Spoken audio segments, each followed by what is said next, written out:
Un jour, ma maîtresse de CP s'attaque à ma timidité en me lançant le défi de crier en classe, juste pour voir qu'on ne risque rien à faire entendre sa voix, même très fort. Et je crie. Il ne m'arrive rien de terrible. Et je commence à parler, et on ne m'arrête plus. Aujourd'hui, j'ose même me présenter devant vous au concours d'éloquence à voix égale. Cette maîtresse a non seulement motivé ma vocation d'enseignante, mais surtout su poser sur moi un regard bienveillant et confiant. Elle conclut mon livret scolaire avec ces mots « Anaïs est infatigable dans le travail ». C'est comme si elle m'avait confié une cape de super-héroïne. J'aime l'école, j'aime apprendre, je rêve d'être maîtresse d'école comme celles et ceux qui m'ont aidé à grandir.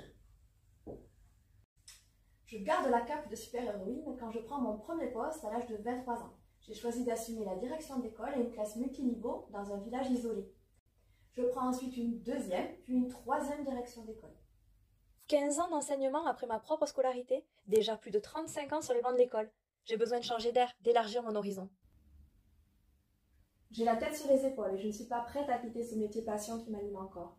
Mais pour m'épanouir personnellement, je dois retrouver le plaisir de la littérature, des mots, retourner à mes fondamentaux, lire et écrire. Il y a 1 an, je décide de suivre des cours à distance pour découvrir le métier d'écrivain public. Oui, écrire pour les autres, écrire avec les autres, voilà ce qui me plairait.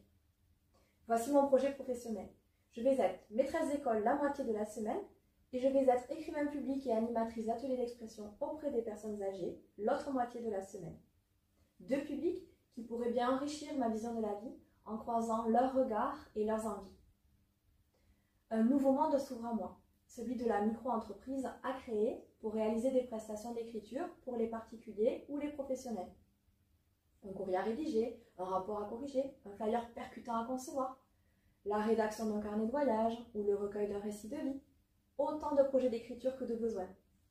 Mais surtout, l'autre versant de ce nouveau métier que je souhaite développer, animer des ateliers d'expression orale où je prends en charge la trace écrite.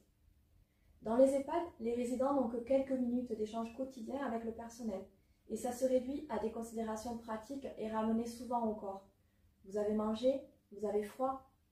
Je voudrais redonner un peu d'humanité, avec des espaces de parole où la culture, le symbolique, la créativité les fassent redevenir actifs et animés parce que nous sommes des êtres de langage. Proposez donc à des femmes et des hommes, quel que soit leur parcours et leur vivacité d'esprit, d'apporter leur contribution, d'arriver à produire un petit quelque chose de pas mal du tout. L'inspection académique vient d'autoriser mon cumul d'activités. Alors tout reste à construire, mais j'espère bien vous avoir transmis mon élan et vous avoir convaincu de l'intérêt de ce nouveau métier. S'il n'existe pas encore au sein de notre fonction publique, peut-être y trouvera-t-il une place dans les prochaines années.